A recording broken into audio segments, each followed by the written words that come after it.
BS Sports back here for another college segment. We've got Week 13 ahead. Week 12 just wrapped up, and we had quite a bit of movement. Check out our podcast on the preview of the CFP committee.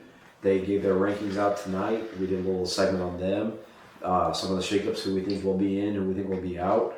So give that a listen, and we'll get into Week 12 here. Week 12 had a disappointing week for my favorite Crimson Tide. You want to start there? No, we don't start there. Might as well just rip the Band-Aid off. I get warmed up first, right? Sure. All right, fair enough. Let's start. I started the day off watching the Texas A&M Aggies, who everyone loved, trail 30-3 at halftime to South Carolina at home at Kyle Field, mind you not.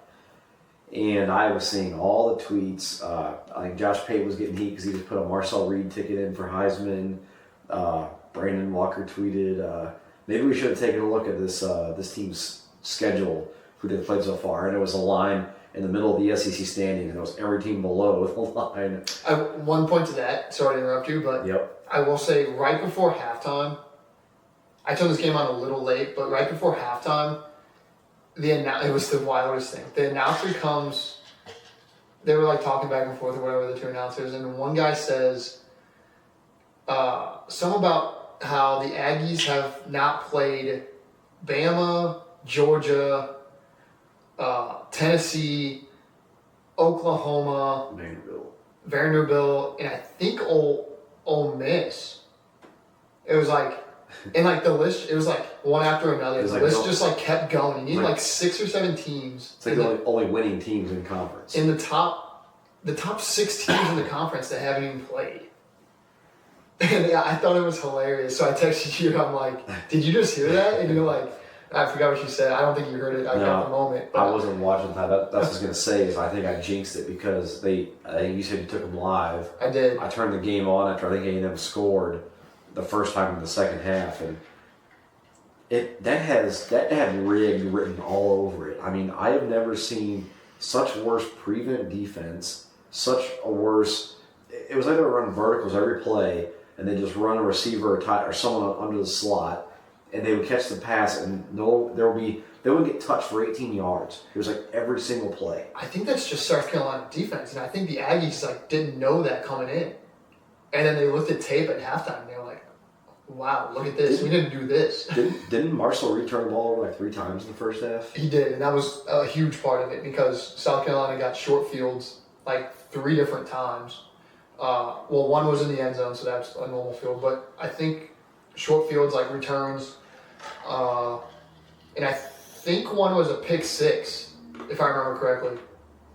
So I don't know. A lot of things went wrong in the first half. Literally everything went wrong. Yeah, that could have went wrong in the first half. Yeah, 2 picks in the second half, or 2 picks for Reed in general, I guess, all in the first half, because I know he threw for like 305 in the second half, finished 439. I mean, it was just. And that's why I took him live, just because I knew, like I was seeing what was happening, and I'm like, sure, this can't continue. Well, hold on, you took him money line, or you took him with the points? I took a money line live. See, there's no way. I would have thought they were dead. So I took him. How do you lose 28-0? All you do is score 1 point for South Carolina. They lost 28-0 in the second half. So funny story, and I'll make it quick. But I took him, and I know you weren't watching at the start, but oh my God, look, Sellers threw a pick. Reed threw a pick. South Carolina got the ball. I took the Aggies live then. They were down I think it was like 1 touchdown.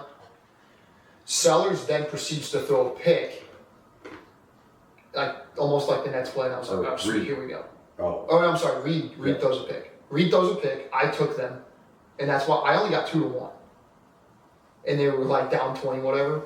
And Sellers gets the ball, they're driving a little bit, and then he throws a pick. A&M gets the ball back, Reed storms down the field, they're on the 15. Reed throws another pick in the end zone. In the end zone, right. And then the next play. And then the next play was the 80-yard touchdown, yes. And I was like, oh boy. And then I think they got the ball back or something happened and they fumbled or whatever, but South Carolina scored, I think, almost 3 scores within, I don't know what, or at least 2 scores within a 3 or 4 minute time frame. And I was like, oh boy. But I had already taken them, so I got a horrible line. You could have got them at like 8, 9, 10 to 1. Wow. And I was just sitting there with a 2 to 1 ticket, and I was like, oh boy, I hope they win. I think you had 2 big losers came out of this game. One was the Texas State Trooper that decided to bump into Nick Harbor and the other receiver or whoever it was for South Carolina and then proceeded to lose his job. Or he didn't lose his job, I think, but he doesn't get to go to any more A&M games. I'm pretty sure he lost his, I guess technically he didn't lose his job, but he lost his job to go to the games, yeah. Okay. So he's loser 1, and loser 2 is that bozo Shane Beamer that everyone loved and hyped up and go in a halftime 30-3, and he's over here pumping up the crowd at Kyle Field at home, like doing like this shit, like, oh my god, I'm so much better. Yeah, that's exactly what he was doing. And goes and proceeds to lose 20. Can't even, whatever. You just wanted the Aggies to lose. I did. I mean, I guess because I think. Well, it would have been a clear shot for Bama. Well, really more for the podcast, honestly, because I've been saying all year long, like, who have you beat, and then we caught heat once they kicked the shit out of LSU. But what does everyone think about LSU now? So even still, LSU won by 1 to Arkansas. Who have you beat? South Carolina. I think they're bringing up their dead last with Arkansas. Who don't? In the SEC. Don't get it twisted. Arkansas would be one of the top teams in any other conference. Agreed. They probably take it to Oregon neutral site. I would love to see that game. I know the fans love that. I would love to see that game. And then did you see Shane Beamer's comments today? He said something about like this time next year we'll be watching on Tuesday night and we'll be in the playoff or the Tuesday night this time next year will matter to South Carolina football or something. That's about what they said last year. Granted, first couple pods we did, week 1 and week 2, we were kind of heavy on him too. But we thought Sellers was going to be. Yeah, you are not. It's not entirely his fault. He's had a kind of a bad season because of injuries, but he's been injured a little bit here and there. But I mean, still, you're healthy now. Like you got to figure it out. Yeah, you're not. Especially in a situation like that, beating the top SEC school. I mean, that writes the shit for recruiting, for everything. On the road, belief. I mean, when we say these road wins in the SEC mean a hell of a lot more. Like that would have been a hell of a win. Yep, it sure would have. Anyways. So I don't know. Yeah, brutal. I'm glad I got paid, but it would have been interesting to see a shakeup if they would have lost. That might have been what it took to get 6 SEC schools in. Yep, they have.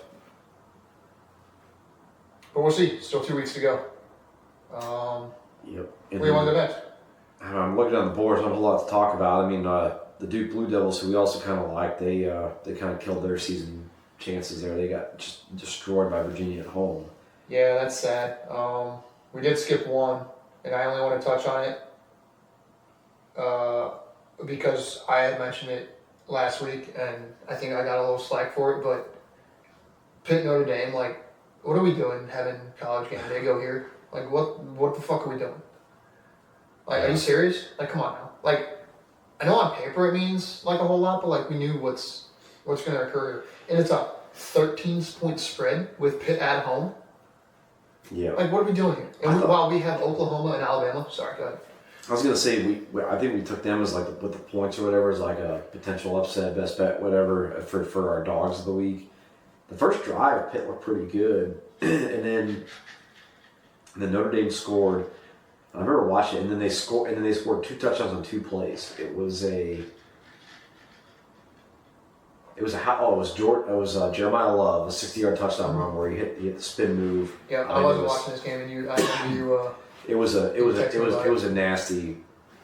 He's the best running back in college football. Oh, easy, hands by down. far. Yeah. And then it was a pick six next play. Literally 2 plays. It was kickoff, return, pick six. I remember that. You said 2 plays, 2 touchdowns for Notre Dame. So, yeah, I do remember that. You gonna make it? I don't know. Maybe. You did get some water. Maybe. I think you need some water, folks. So, and after that, I'm just trying to get out of here before we talk Alabama, Oklahoma. I don't want to do this one. Fair enough. I want to start crying again. I don't want to either. So the Oklahoma Sooners. It's all part of the plan. So I can shorten this segment. They waltz into T-Town and take care of the Crimson Tide. Yeah. You did say you were scared of this one, so. I was. We talked about it on the college preview, so shout out or take a peek there if not. But there's this incestual thing going on in the SEC between Oklahoma, Bama, Georgia, and Texas, where it's a full circle of who can beat who and who can't beat who. And it's Oklahoma can't beat Texas, Texas can't beat Georgia, Georgia can't beat Bama, and Bama can't beat Oklahoma. So we love this. It causes chaos. It absolutely does. And we love chaos. And what sucks about this game too is, for Bama, if you pull up the stats, and I'm sure everyone's seen it all over social media. Oh, it's incredible. Every stat, Bama just obliterated Oklahoma. And, you talk about Oklahoma's probably the best defense in the country, in the SEC for sure. Maybe you just tip your cap to them because they forced 3 turnovers. Now, they forced 2. One was a punt return by Ryan Williams. What are we doing? I don't want to get into that a whole lot. But turnovers are random, is what a lot of your betting pros like to say. Well, hence why I took the Aggies to the comeback for that reason, because I saw what was happening and I was like, this can't keep happening. And what's crazy too is Alabama was number 2 in the country in turnover rate they're number 1 in the SEC, and Oklahoma was second to last. Alabama was a plus 11 in turnover rate, and Oklahoma was a negative 3. Jesus, okay, yeah, I didn't know so that. it's it's almost like law of averages. It has to kind of even out, and here it was 3-0 in the favor of Oklahoma. Yep, it's tough to win that game, and as you see it. And to Oklahoma's credit, they put up 17 points on turnovers. Yeah, and that's the big thing, because you can get the turnovers, but it's what you do with them. Correct. So. Because Mateer, so Mateer's he's probably playing hurt. He's probably playing hurt a little bit. But what's scary about this Oklahoma team, this defense clearly can create turnovers, right? So I don't think the luck aspect is as much as we think when we talk about luck and turnover margin or whatever. But if Mateer gets healthy and can come back to vintage John Mateer, where he's running for 80 a game and can throw for 300 like that, Oklahoma can be dangerous here down the stretch in the playoffs. Yeah, we loved him. Just like Sellers, we loved him in the preseason because we talked, our Heisman, kind of favorites run down the board. Obviously, we didn't love Arch. And Sellers and Mateer was up there. I'm sure Sane was up there as well. But, we talked about these 2 guys in the SEC being the top 2 dogs just because, yep. Who else was there going to be? Well, and what's crazy? We didn't really know how. What's his name? Chambliss. Chambliss. Trinidad. Yeah, from Ole Miss was going to turn out. We didn't know how Ty was going to turn out.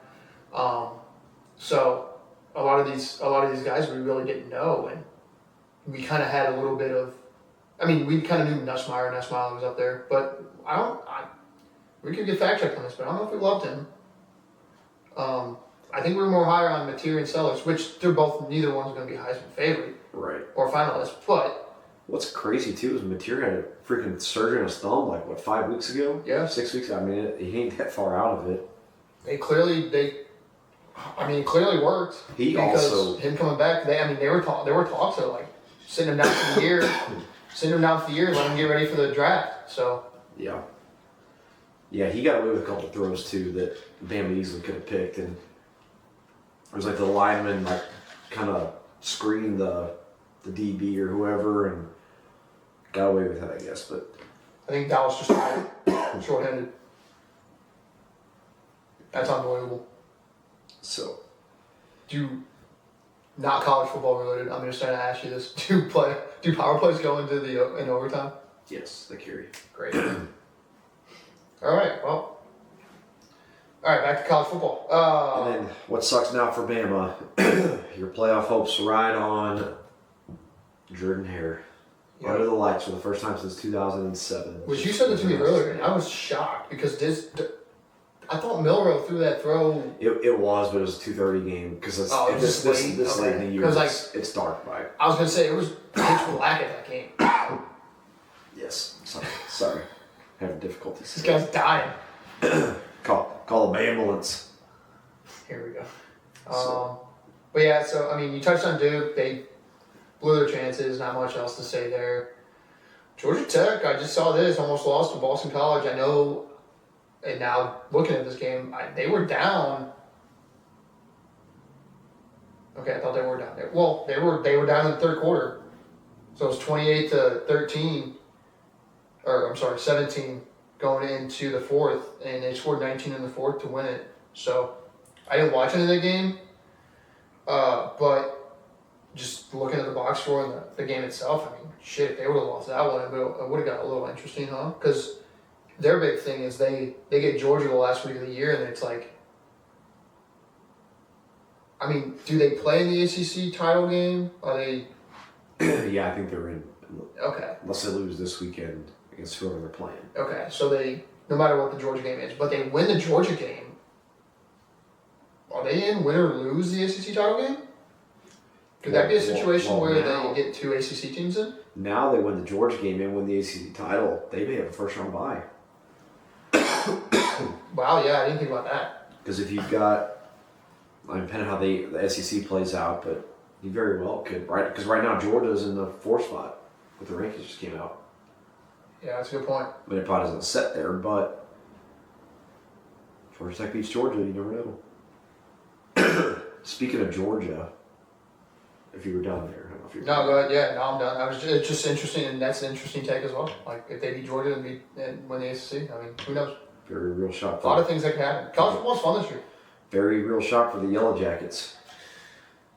Go Jackets, but you almost lose to Boston College, so. But yeah, go ahead, Georgia.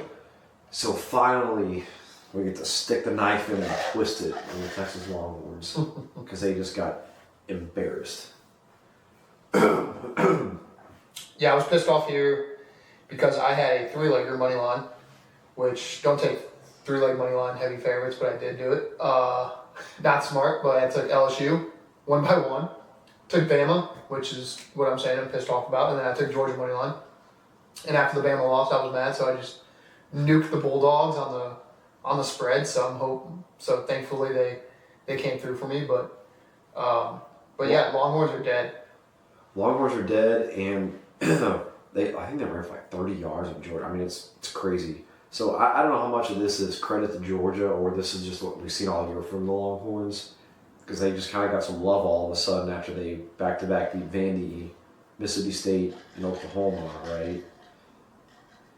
Oklahoma looks like a really good win now, though. It does. It does look, that's right. It looks like a much better win. But I don't think anybody wants to put Georgia. I would not. I would not. Unless you're in Alabama, just because of the history, I guess. But even when I look at these brackets for the past 3 weeks, I would not want to rematch against Georgia. Everyone had, especially in Athens. Everyone had Bama at 4 until they just lost, and Georgia was the 5 playing the group of 5. If they're not going to lose that game, in the next game, great. We get fucking Georgia game 1 yeah. Playoff. Yeah, I would love to see it, but as a Bama or Georgia fan, no, let me go to Oregon and Indiana back-to-back games. So love that. Yeah, that's a cakewalk right there. I'd rather do that than play one game against Georgia at home. I would as well. But yeah, it's. I think we can mutually agree that it's good to see the Longhorns dead. Fuck them. See ya. You know what I did mention though, or not mention, but I saw online, Twitter, YouTube videos, stuff like that. Like, what if Texas didn't play Ohio State and they scheduled someone easy week 1? Like, where would they be in like the conversation? You think they would be like a Vandy spot? Because they're below Vandy now. They're like 6 spots or 7 spots below them, right? Vandy's like 14, I think it was. That's and good. Texas is 6 or 7. That's a good question, but no, I think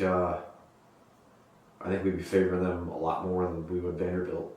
Okay, so they're even better. I think the brand name matters. So this is what I saw, and I guess it makes sense. They were the next 4 years. They play a non-conference team against. They play Ohio State again next year, and they play Michigan, and I think they play like an Oregon or Notre Dame, the 2 other ones. So like, as far as non-conference opponents, like that's like as tough as it gets, right?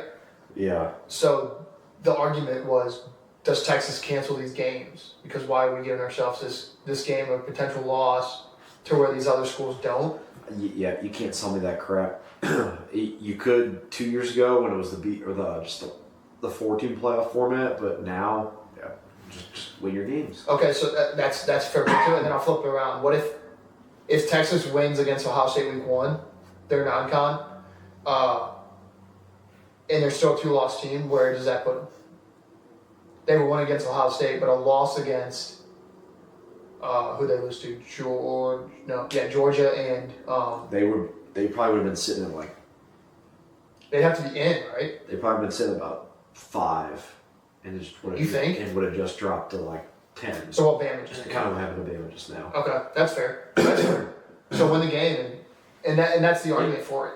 Win the game, and you basically win that game, and you take care of business in the SEC. Like, you don't lose more than 2 games. You're in the college football playoffs because you have that earlier non-con game that no one else does. Absolutely. I mean, even then, like, and I know this might be a little bit of a stretch, but like that would have looked a little bit better than even like Bama winning all these SEC wins. Like, you could compare them. Like, it would be an argument. Like, them beating Ohio State, top-ranked team in the country, blah, blah, blah, blah, blah. Now, Ohio State wouldn't be top-ranked in the country because Texas would have took over if they would have beat Ohio State. So it would have been a whole different ballgame. But, I don't know. Interesting thought. Yeah, it is. I think the whole point of the 12-team playoff is to get more of those games, though. I know those usually get scheduled out like 10 years in advance or something crazy. Because now I think, who is it? I think it's Nebraska's got. Is it Georgia's? No. Maybe it is Georgia. Nebraska has some big school scheduled for like because it's always like a home and home thing, right? They play 2 years in a row. Yeah, that's what just happened with Texas. They played, I think it was at Ohio State. Now they play at Texas next year.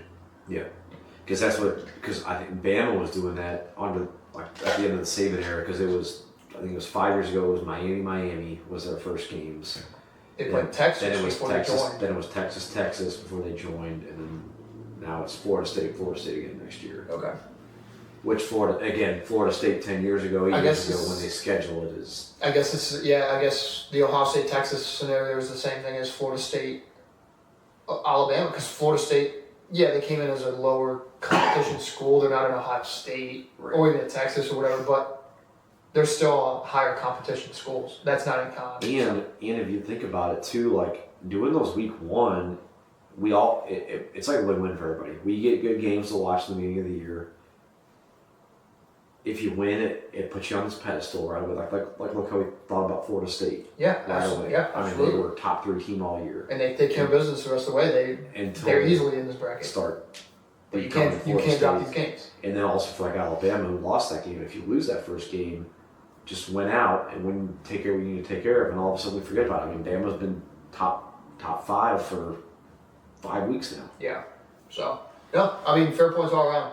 It's just an interesting conversation, and I like them. But I get the argument for not scheduling them because, like, why would I schedule this game if it's gonna? Yeah, I think if it's gonna hurt me. I think if you're gonna be a playoff team, you're gonna control enough just in conference play that it's not gonna hurt you. Yeah, because Ohio State, say the roles are flipped. Ohio State loses that game to Texas. They're still top 4. Yeah, and they're undefeated in the Big Ten conference play right now, and. They're still top 4. So. But it would help our argument about how soft the Big Ten is.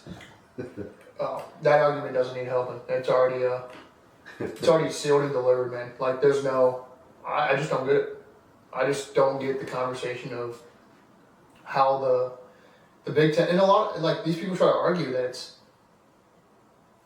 it's not as more of a powerhouse as it used to be, but that's because the top teams were so good that like the rest of the SEC couldn't keep up because they didn't have their recruiting class. Now with the NIL, the entire list of the SEC is top to bottom just loaded. Yeah. Like there's 16 teams in the SEC? Yeah, I think so. The top 12 are, I truly believe the top like 10 or 12 teams could beat anyone on any given day. Like honestly. Like if you have a home game and someone has to come to you, I think any of those, at least 10 teams could beat anyone. We just saw it 2 weeks in a row, or 2 or 3 weeks with South Carolina. I mean, they're like third to last, second to last, and they just had Bama on the ropes at home, and then they had Texas A&M on the ropes at Kyle Field. There you go. And last year we had Vandy beating Bama. Yep. at home. So you get this home game and you have a team coming to you. I don't know. That's just, it doesn't happen like that in the Big Ten or ACC or any of these other conferences. Yeah, so who's Ohio State got this week? I did look earlier. I think it's Rutgers at home. Yeah, it's 31.5 points, I believe. Because this is where you get all your Big Ten haters, whatever, saying, can't believe the SEC schedules FCS games this late in the year. That's such BS. And it's like, oh, it's literally your schedule all year. And you know what the Michigan fans are threatened about? They're threatened about Maryland this week. In Maryland, they're scared that if they lose that game, they don't have a chance. Which they don't. But I'm saying, like, you're scared about Maryland? I saw some crap about how Michigan should be ranked higher than Alabama because they're both 8-2. Does Michigan have a top 25 win? USC didn't they? I don't know if they were ranked.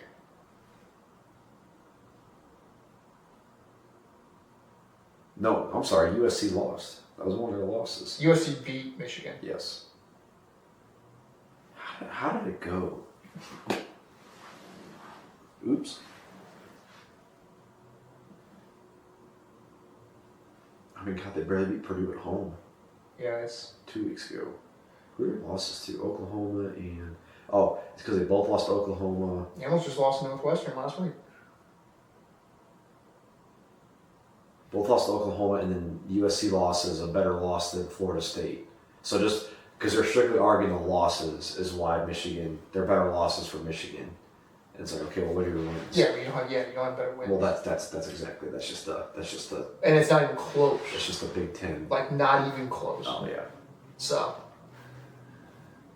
But, I mean, if they want to argue that at the time, the Florida State loss for Bama was, were they ranked before that? Florida State, I don't believe they were ranked. Oh, yeah, probably. It was not, unranked. They were off of a, 10 loss season. Yeah, it was unranked. It was unranked Florida State, so. But yeah, I don't know, man. I guess that was a little tangent, but. Yeah. But it's mainly because we don't have many games this week to chat about. I think it's just 2. Yeah, couple preview, I think. And we can fly through them here. Missouri to Oklahoma, 11 a.m. This is a big game for Oklahoma. I mean. Yep, Missouri last week kicked the crap out of Mississippi State, right? Yeah, beat the shit out of them. I mean, it was the Ahmad Hardy show, that's for sure. That was 3 tutties, 200 yards. 300 yards. 300 yards? Oh boy. Yeah, 25 for 300, 3 touchdowns. Boy, oh boy. Yeah, Mississippi State's more of a. They haven't got there quite yet. They're a home team. They can compete at home, but they cannot compete on these road games. But but this is a. Oklahoma's got to take. They can't take this lightly. It's a letdown. It's a letdown spot. This is where the SEC comes into play. That we're talking about how deep it is all year. You get the high of win at Tuscaloosa against Alabama, ranked number 4, solidifies you in the college football playoff, and here you go. You get Missouri at home. They lose this game. Don't fumble the ball. They can't lose either of these games, right? No. They 3 losses. They're out. Which I also think is dumb, but I mean, I guess it would be tough. I guess that's the problem because these teams all play each other. So like. A 3-loss Oklahoma team would be a win for Mizzou, and then Mizzou can be like, we just beat Oklahoma on the road. Why is Oklahoma in over us? Yeah. So that's the problem. Yep. But I would love to see either one of them in over any of these other schools. Just gotta come out up top. Did you see the thing floating around, another tangent, about 2014 playoff? And it was like, how can you argue this? It was a guarantee 6 SEC teams, 6 Big Ten teams, 3 ACC, 3 Big 12, and then 6 Group of 5s. 2014 bracket. Oh, 24. That's too many. That's too many for football. Well, you don't want to watch. I guess what would it be this year? You don't want to watch UAB play Georgia. No, I don't. Nope, I sure don't. It's because we're all. I get like. Only reason I would accept that is because I want to see a first round matchup of like Alabama playing Purdue or Minnesota or whatever the hell is. And just beat the living shit. What's the spread in that game? But whatever it is against Ohio State, 31 points. But for another time, sorry. No, I mean it's just a brain dead conversation because like I don't know how you can, I don't know. Yeah, it is. It's dumb. Like I don't know how you can argue it that whatever. And then 2:30, USC Oregon. Yeah, so this is the real big one. It's in Oregon, correct? Is this where game day is? I don't know. I'm not sure what game day is this week. Yeah, I'm not sure either. It would have to be this or the game we just talked about. Have they already been in Oregon, or was it Penn State? I don't know. It might have been Penn State, Oregon earlier, because that was the Bama Georgia week. But that was at Penn State, so. Yeah. I don't know. I would like to say Oregon just handles business, but who knows, man. This was my bold take, because I put a gun to your head, and then I took over the microphone and said that if something's going to wow you or change about the bracket right now, what is it? And this was it for me.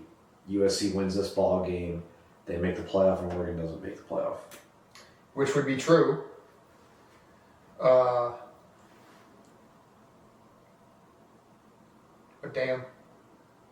Right. I don't know. At home in Oregon. I think we need to put some coin this weekend on Jaden Mayava throwing this Oregon defense that everyone loves so much. Is that USC's quarterback? Yeah, because Miller Moss is out. But Mayava's looked pretty good in his couple starts. Okay. Yeah, I don't know. This would be a good one. And fully decide who's the third Big Ten team in. Yep, I don't think we're getting. You're definitely not getting I 4. think we're getting 4. So is it Oregon or is it USC? Yep. Or like you said, if Michigan beats Ohio State, maybe we're going to throw a wrinkle in this thing a bit. That could be, yeah. And I don't know. Did we talk about that here? I don't know if that was on the other one, but I don't know. Whatever we talked about it. Yeah, it was the other one, but that's a good conversation. Yeah, imagine USC wins this game and then Michigan beats Ohio State. Oh boy. Oh boy. That would be very interesting. Just like the SEC could be interesting. So chaos. We love chaos. Hey, how about your Volunteers? 4.5 point favorites in the Swamp this weekend. Oh yeah, I forgot. This is the game. The SEC is pretty quiet this weekend, but we're actually playing because we had our bye last weekend. Doesn't matter, I guess, a whole lot now for Tennessee. Unfortunately, I think their hopes and dreams are gone for the year, but they haven't won this game in the Swamp since. It was like we talked about this a couple weeks ago. I don't think, dude, it's been a while. Yeah, like the 90s. 20 years. Yeah. Or was it 90s? I think the 90s. And that could be fact checked, but. Yeah, but it probably was because it wasn't the early 2000s. Because Josh's probably playing for his job here. Think so? Probably. I mean. Does his job matter at this point, though? I mean, for this year. What do you mean? Like you think it's already gone? Is it like what does losing this game to Florida matter for him? Oh, it just proves that you can win in the Swamp on the road. Like, maybe. I don't know.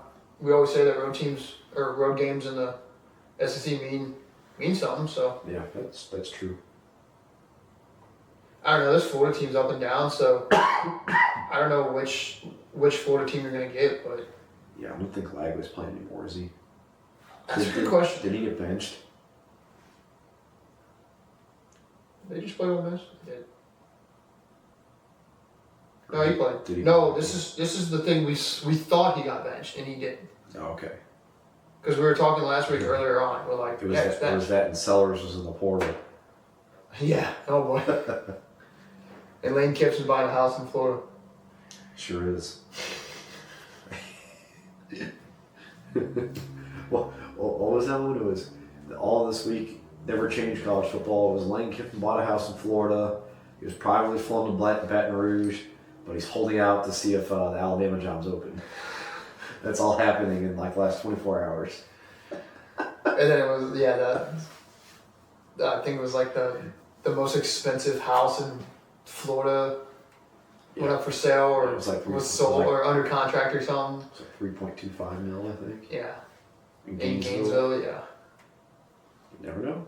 Get your popcorn ready. Get your popcorn ready. Oh boy. Great quote. So not a great week of college football, but a couple games to solidify where we are in the college football playoff, which would be good. Couple meaningful ones for sure. So, and then we got one more week next week for week 14 to fully decide where everything's at, and then conference championship weekend, which is a big weekend for us Missouri folk. Sports betting becomes legal, so hell yeah.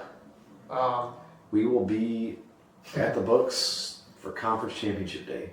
Spending some free money. Absolutely. So come hang out if you're in the area. For sure. I got nothing else. Yep. That was week 13, college football. About wraps it up. We've got two more CFP playoff iterations, 2 more weeks to recap games, and then we'll be previewing championship games. Championship games will be fun, and then previewing the bracket. I can't wait. That'll be a good time. For sure. We got a couple weeks of that. That'll start in January, right? I think it might be earlier. They might be conference championship weeks the 6th, and then week off, but there's a week off, and it starts. Then it probably starts because then the first round buys get their week off. Actually, yeah, because the bowl games were always. I wonder if they start the week after because no, because then the teams that lost need a week off, I guess, to make it fair. Fair, yeah. But then everyone else got 2 weeks off. I guess that's the beauty of it. Yep. Of not making your college. But if you win, you get 3 weeks off. Good point. Well, most of the time. Or you get your 2 weeks off. Most of the time. Yeah. If you're in the SEC or Big Ten. True. Not the shitty SEC or Big 12. But yeah, I got nothing else. Alrighty. Alright, we'll catch you next week. See ya.